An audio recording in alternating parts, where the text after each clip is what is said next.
It's time again for another installment of The Basics, and on today's show I'm responding to a couple suggestions from viewers, and they wanted me to talk more about deck construction, but what I'm going to show you is what to base a deck on. A lot of people think you just pick an affiliation, put some personnel and ships in there and some good power cards and away you go. It's not that simple with the Star Trek CCG. You need to figure out what to base your deck on, and it's not just affiliation. There's a lot of factors that go into it. I'm going to show you 3 of my decks and tell you what they're based on. Let's get started, shall we? So I usually have 5 decks made up at any given time. They're all different affiliations, but affiliation is a small part of how you build a deck. And I'm going to illustrate here starting with my board deck. Now my board deck I call my destruction deck because I have 3 board cubes of different types, the queens, the regular one, Locutus, and I have a massive amount of drones that do awesome stuff and enhance those ships to where, well, they are unstoppable. I've yet to be beaten with this deck or have any of my ships destroyed. I have a varied set of drones. They don't just enhance the ship and make it powerful. I have assimilation drones and other things.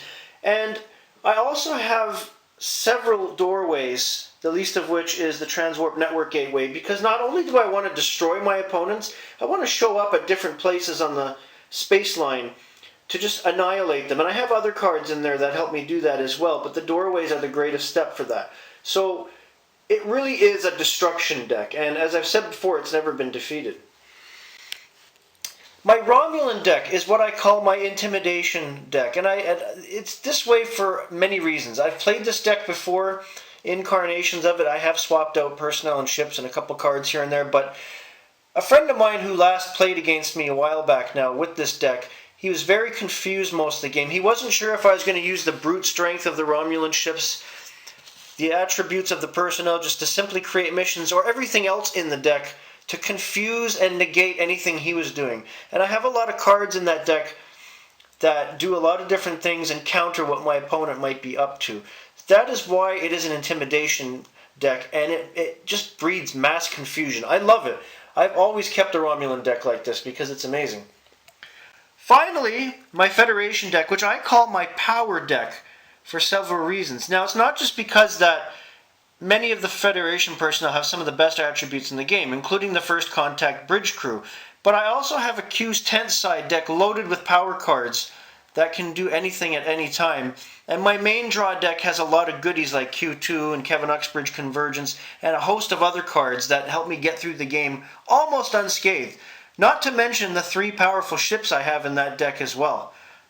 This power deck has served me well. It has been defeated, but it's been one of my most winningest decks, and I don't do a lot of changes with it if I can help it.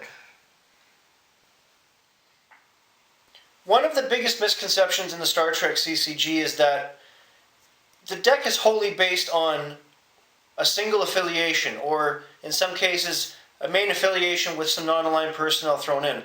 That is only a small part of how a deck works. You really have to build your deck around different things. In some cases, you can build your deck around your seed deck with all of your dilemmas and different things you're putting on to get to the space line, because that can determine what your draw deck does later. So there's many different ways of looking at it. I've only shown you a few examples of what I do. I might do another episode later at some point that shows building a deck around a seed deck itself, because there's a lot of potential in that. Have a great day, everybody. That's all for today.